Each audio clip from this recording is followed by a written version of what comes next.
and he's in top spot again today as the Italian looks to keep Quartararo's bubbles on ice. This is MotoGP.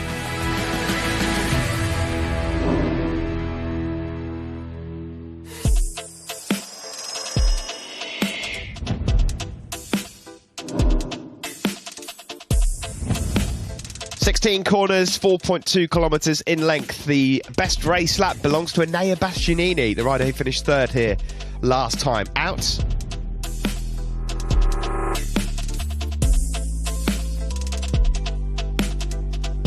Many overtaking opportunities here, as you can see. Turns 1, turns 4. This was earlier on this year between Joan Mir and Jack Miller over at turn 14.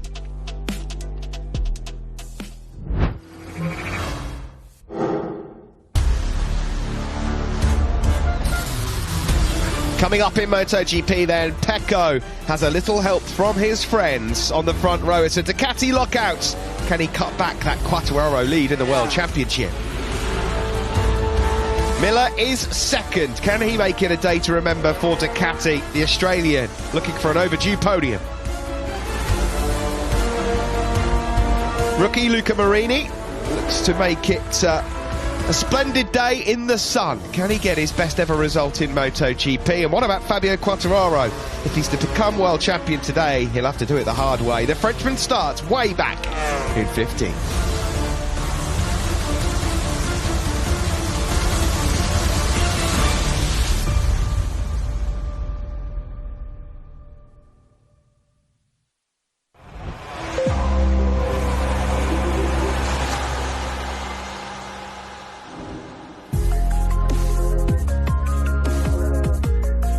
Welcome back to Misano here for the Grand Prix of Emilia-Romagna. The weather much more pleasant here today than it has been in the previous days. The best conditions of the weekend so far facing MotoGP. 19-degree air temperature, 24 on track. A few clouds in the sky, but the sun is out for the first time since we arrived back on the Adriatic coast after a couple of days of mist and damp circuits and plenty of rain as well. Drama in MotoGP so far this weekend. Pecco Bagnaia on pole for the 4th time on the trot. With Fabio Quartararo starting way back in 15th. What's in store today? It's match point Fabio Quartararo. He could become world champion here today. Although, in fairness, he'd need something to go horribly wrong for his Italian rival in the World Championship. Quartararo not going to plan yesterday in qualifying at all. The first pressure for him so far in 2021 on the way. And of course it's the last dance today for Valentino Rossi. Here is Fabio Quartararo. Here we can see his mum just wishing him the best of luck as they head into the garage. He looks pretty calm. Yeah, there's Papa Quartararo as well, just embracing his son. Not just the biggest race of Fabio Quartararo's life coming up in about, what, 30 minutes time. The biggest day of his life. The first match point here at the Misano World Circuit, Marco Simoncelli. For the Frenchman to create history. 1949 we had the first Grand Prix World Championship in Premier Class history. There's never been a Frenchman that's taken the prize. Fabio Quartararo, then the Monster Energy Yamaha rider. Well, he certainly looks relaxed ahead of what's going to be a emotionally draining, potentially 27-lap race here in Misano. He starts from his worst ever qualifying in the MotoGP World Championship. 15th place then for Fabio Quartararo. And what emotions are going through the mind and body of this man as Valentino Rossi comes into the Petronas Yamaha garage for his farewell appearance in Italy. Just listen to that reception. The cheers, the klaxons, the air horns going off in the background. His journey on Italian soil started in Mugello back in 1996, and it comes to a conclusion here today. 25 years later, a quarter of a century, Valentino Rossi has been bringing joy to millions of fans in this part of the world.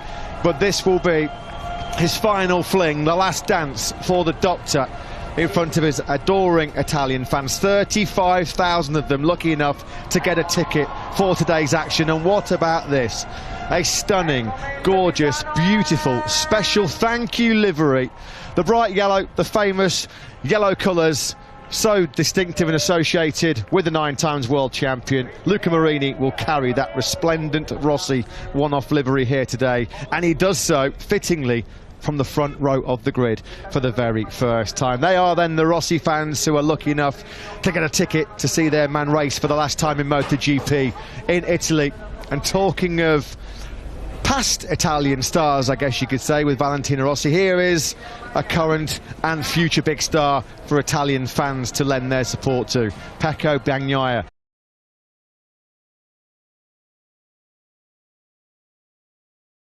In 2008, there are a lot more 63 flags emerging in the grandstands as they look for a new hero to cheer on here in Italy. Pecco Bagnaia, the only man who can stop Fabio Quartararo being crowned MotoGP World Champion in 2021. And he does it from pole position in his home Grand Prix. 4 podiums in his last 5 races, Pecco Bagnaia, the winner when we last came. He's looked unflustered so far of late. He has to finish the race today, by the way. Otherwise, Fabio Quartararo will be crowned world champion no matter where he finishes. There's a really good atmosphere here today in Misano. Big smile on the face of Pecco Bagnaia. What about Marc Marquez? What's in store for the man who was victorious last time out in Austin? I think we all knew, Matt, that it was always going to be a sterner test arriving back here in Misano, but he's actually playing down his chances of a podium altogether. Yeah, modest expectations ahead of this Misano battle then for Marc Marquez, who was stunningly dominant last time out at the Circuit of the Americas in Austin, Texas. His second win of an injury-hit season for the 93. Said he expects to be fighting around that top 5. Of course, there was a big scare at the start of Q2 yesterday for the Spaniard, then a crash late on at turn 6 while he was following this man, Jack Miller. That leaves Marquez going from the head of row 3 in 7. Jack Miller's been second on the grid in 3 of the last 4 races, but he's not been on the podium now since Catalonia. 8 races have gone by. Can he follow Pecco Bagnaia home and do his teammate a favour here today? Definitely looks as though he's got the speed. He's been in the top 3 in every session so far. And there is that, as we mentioned, stunning one-off paint scheme here. A tribute, a homage to the legendary and iconic Valentino Rossi.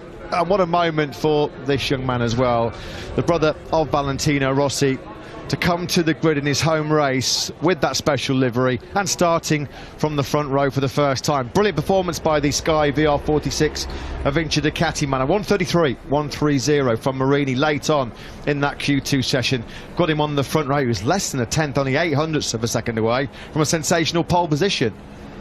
Yeah, the fans here of Valentino Rossi will be cheering on the likes of Bagnaia and Luca Marini, that's for sure. He witnessed his teammate Enea Bastianini fight his way through to a podium 5 weeks ago here. What's in store for Luca Marini? Because it's fair to say, with not much dry track time, opportunity knocks for a number of riders today in chasing a podium. Just trying to maybe hide the nerves there, Fabio Quartararo. Yeah, the music's on, the shades are on, and certainly the butterflies all start to jangle and jingle inside that stomach now for Fabio Quartararo as the off gets closer. 27 minutes away now from the start of this 27-lap MotoGP race. A bit of an up and down weekend for his fellow Frenchman Johann Zarco. Started brilliantly, fastest in the wet session on Friday morning, second as well in FP2. Brilliant again, fastest in FP3, but missed out in the most important part of the weekend so far. Zarco finds himself back in 10th place on the grid. He took a pretty hefty tumble and fast crash at turn 13 towards the back end of that weather-hit second qualifying session while he was trying to keep tabs actually with Pecco Bagnaia.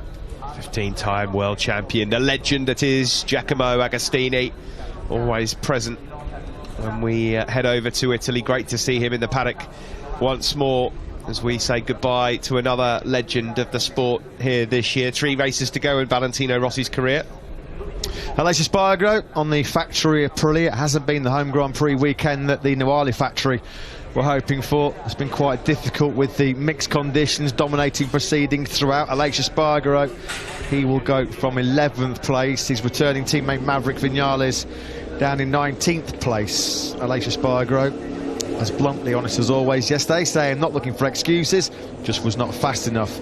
But the conditions have been critical all weekend. Low temperature, damp, wet, full dry. It's been a real mixed bag, and I think the Aprilia just struggling with a bit of rear tyre temperature as well. But Aleix Espargaro, do not rule him out from a top 6 challenge. He goes from the middle of row 4 in 11th. Crash yesterday in qualifying, in fact 2 for Jorge Martin, means that he's starting from 12th place, but we know he's got speed in race trim here. He was in contention for podium before crashing actually out of the race 5 weeks ago as well, so it's a good start, Jorge Martin. He's definitely got a shout at a podium here today.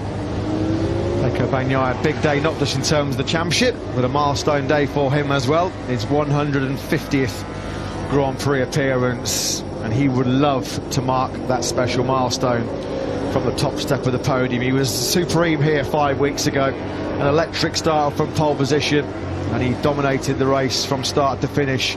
Fabio Quartararo did get within cutting distance at the checkered flag, but Bagnaia, if he repeats that success, well, then the Prosecco on ice for Fabio Quartararo as we head towards Portimao. There's a hug from Carby Lane, the social media influencer, if you like, to Fabio Quartararo. He heads out on circuit then. Can he become world champion today, El Diablo? It looks like on paper an almost impossible task if Pecco's as fast as he was here 5 weeks ago. Like you said though, Steve, in these high pressure atmospheres, Pecco Bagnaia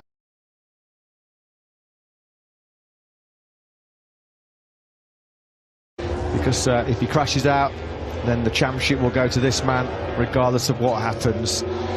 There's all the Rossi army as we say farewell in 2021 to a former Yamaha great, and here's an emerging Yamaha great, a Yamaha legend in the making potentially, with Fabio Quartararo trying to be Yamaha's first Premier Class World Champ since Jorge Lorenzo back in 2015.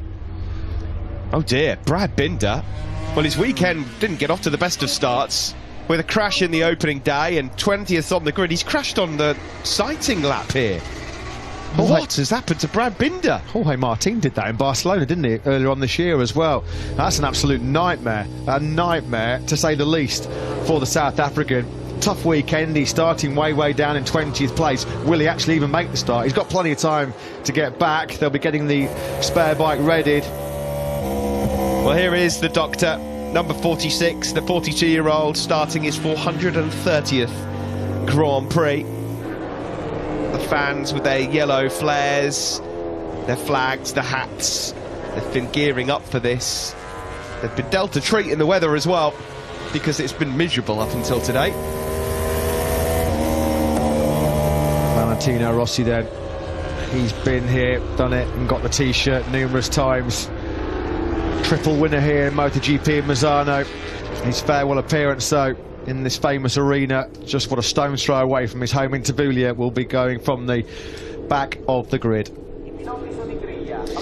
So there, not too much dry track action for MotoGP this weekend. Not many people will be opting for the yellow banded hard tyre for this race coming up. The soft front looks like it might be favourable. The medium rear is fine, as well as the soft rear as well. We'll find out a little bit more. I'm sure Simon is gearing up to speak to Piero Taramasso at some point as we look at these shots. Now then, what happened to Brad Binder? The good news is he's got back on his bike and he's heading back round to the grid. But the South African, it's hard to know whether it's a mistake or some freak accident. Who knows? Yeah, maybe it's just a cool tyre on the sighting lap. But yeah, what is not up for debate is Brad Binder was down, unfortunately. Looks like he's going to be a-okay to start this Grand Prix. He's got 20 minutes or so, as Pecco Bagnaia, as always, looking impervious to pressure. Ice cool, and he needs to be, because this is a big race. He knows if there's any glimmer of hope of him wrestling the title out of the hands of Fabio Quartararo, he has got to stay on board, and he's got to really win today. First Italian to take 4 consecutive pole positions since a certain great Valentino Rossi back in 2004. And there is the doctor then.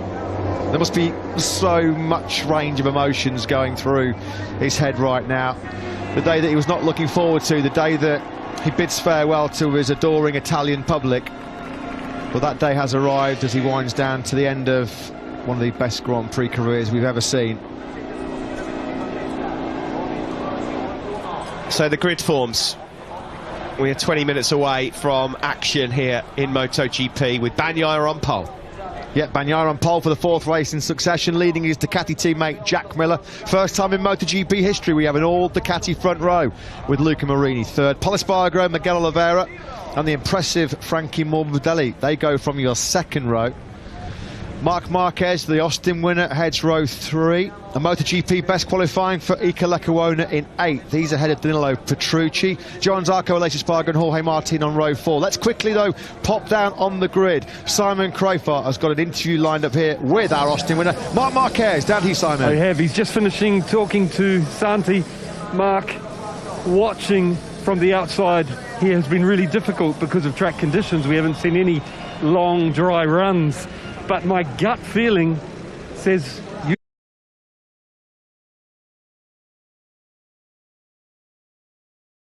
Yeah, I mean, we will see. Of course, the grip position is not the best one to fight for the podium, because will be depend about the start and the first 2 corners. But anyway, during the weekend, I was starting a lot, even on wet and dry conditions, to warm the tires. As soon as I warm the tires, then my pace is not bad, but we will see how we can manage that first lap to warm the tires well. It's true that the front tire, everybody go to the medium, but on the left side will be on the critical side. And yeah, let's see. Time to... Of course, in Austin I enjoyed more than here, but time to do a race and try to enjoy. Mark, thank you and best of luck. Yeah, thanks, Simon. Great to hear from Marc.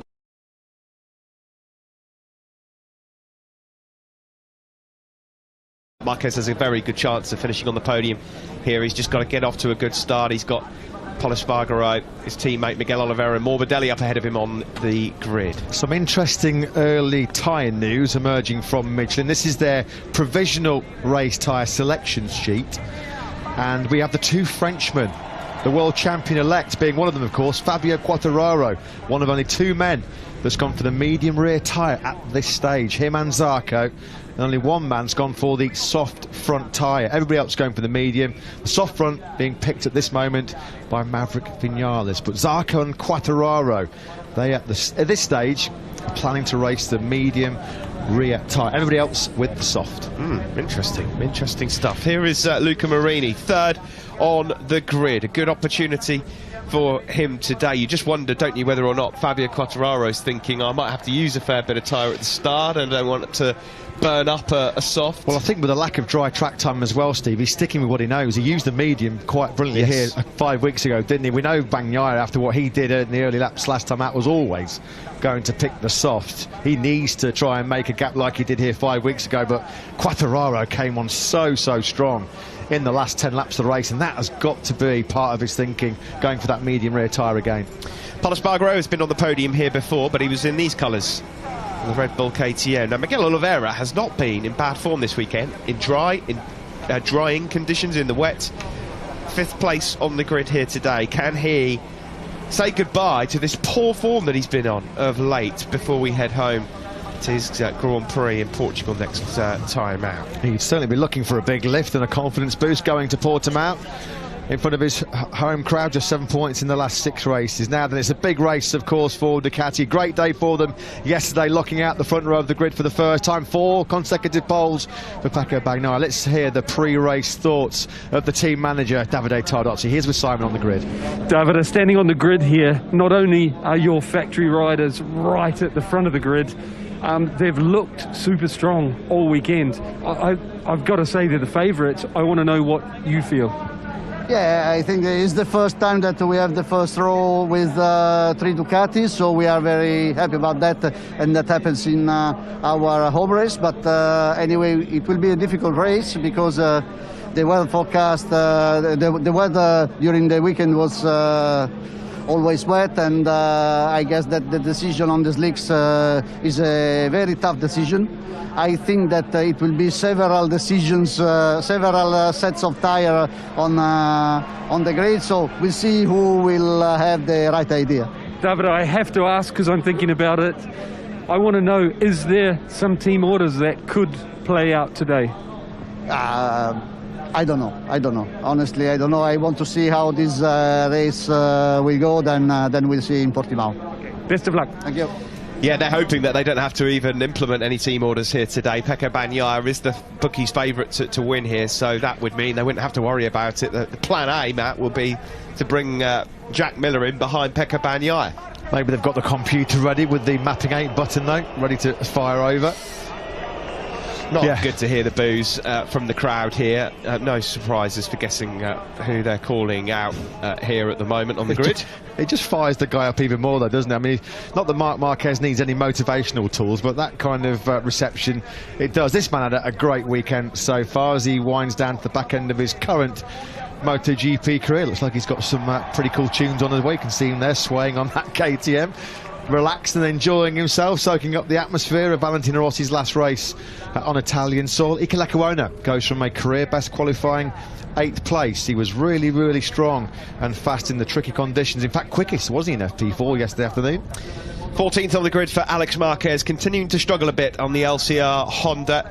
A couple of races ago here in Misano, 15th was the best that he could manage. Now, let's find out a little bit more about what happened to Brad Binder, shall we, on that sighting lap, and also the chances of Miguel Oliveira. Pit Byre is on the grid with Simon. Yeah, I'm not sure that the information's come through to Pit yet either, and nothing was on TV. So, anyway, Pit, Miguel has looked much better at this one. I know it's a crazy, difficult race to predict because of the weather and that, but also Brad is so good at coming through, and I think he feels he can do it again, but he's just made the job a bit harder. Tell us your feelings, please. At least he has less risk now in the first lap because no traffic out of pit lane. But, yeah, I don't know what to say. I mean, we struggled with him this Friday and Saturday. He has such a good race speed, and he would have this race speed also here in Misano today, I'm totally sure. But, yeah, I think he wanted to go out with a hard front in this cold condition, and yeah, the result we have already now proven. But on the other side, I'm very happy that I can see the whole KTM team. Both teams are regrouping a little bit, and especially Miguel. I think we have Miguel back. It's always hard to rate the rider when he has pain and injuries and he's not 100% ready. But I'm glad. Papa Oliveira told me 2 weeks ago, don't worry, he's back. We are here in Portimao training with a stock bike, and he's ready again. So yeah, and it's proven, like every practice he was up there, so I hope for a good race for him today. Fantastic news. Best of luck, Pit. Thank you, guys. Yeah, you wouldn't rule out a Miguel Oliveira podium here today, would you? If he's back to his best, then we know what Miguel Oliveira is capable of. We saw that at the start of the year. Tremendous atmosphere here. Every time an Italian name is read out, you can hear the crowd cheering away as we get closer and closer to racing action here. It was a very, very good day yesterday for the Tech 3 KTMs as well, and it's Danilo Petrucci's birthday today, his last race in Italy. It's here now from their boss. Hervé Poncharal with Simon on the grid. He is, Hervé, always good to hear from you.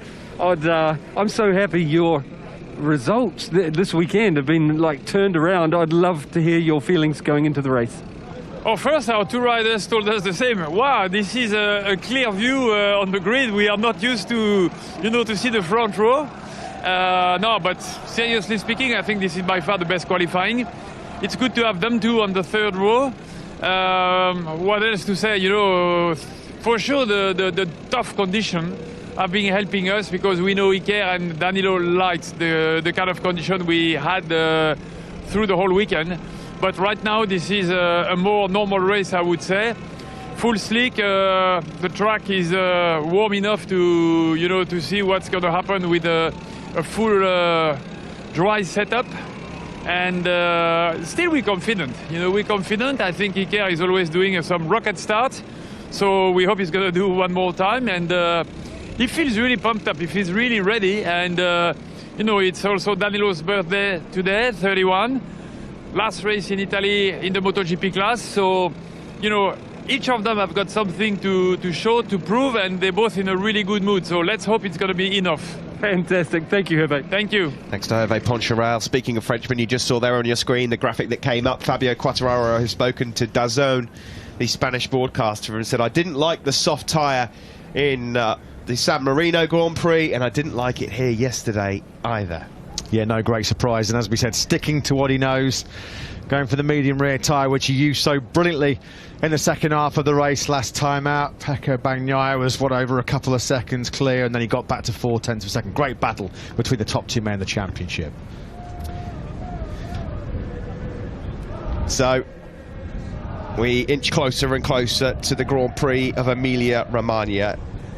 There's a smile on the face of Marc Marquez, but we'll just stay quiet for a little while now, because it's the Italian national anthem about to be sung by Tania Bussi.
Well, that was a bit special. Perfect timing from the aerial display team. The tricolore flying overhead here for this Grand Prix of Emilia-Romagna on the Italian coast. Tania Bussi singing the national anthem, Fratelli d'Italia. Will we be hearing that tune again at the end of this MotoGP race for Pecco Bagnaia? There is Claudio Domenicali, the boss man at Ducati, here this weekend.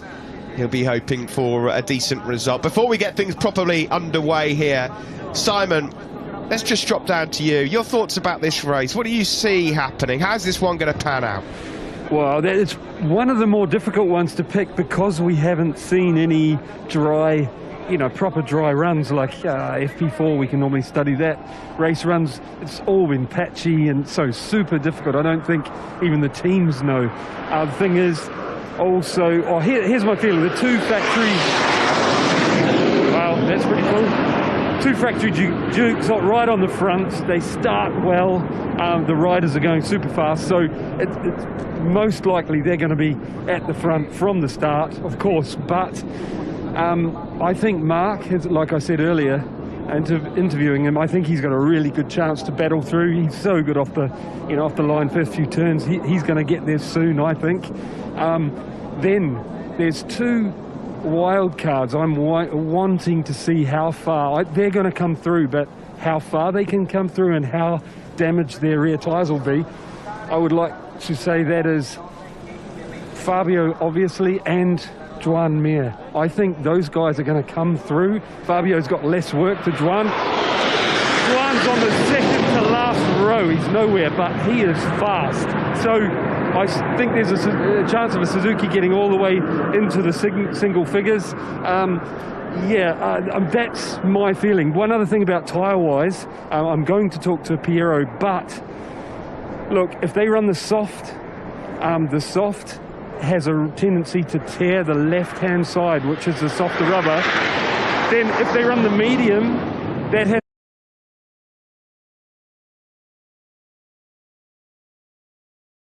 right-hand side, and if that happens, you've got no chance because all the turns here are right. So super interesting.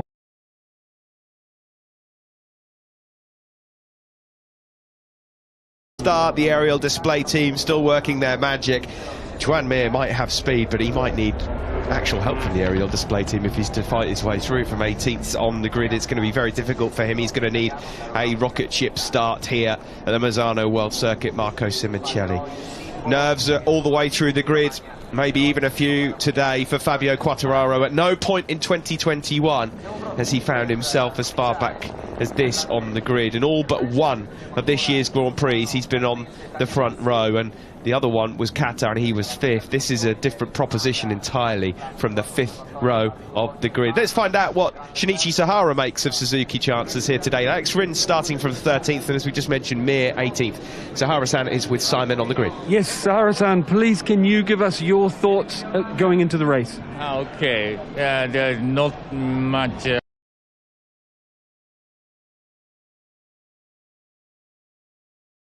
grid position is such a from the back, but just try to catch up the front guys and recover the position in early stage of the race. Sahara-san, I had a gut feeling that Juan is fast and he can really come through. I want to know if you saw the same. Yeah, exactly the same. What I have. Yeah. Okay. Best of luck. Thank you. Here we go then, here's your front row. Looks like some last minute tyre changes for some of the riders. It's Luca Marini 3rd and the two factory boys 1 and 2, just as it was here 5 weeks ago. What's in store? We could be crowning a world champion in the next half an hour or so.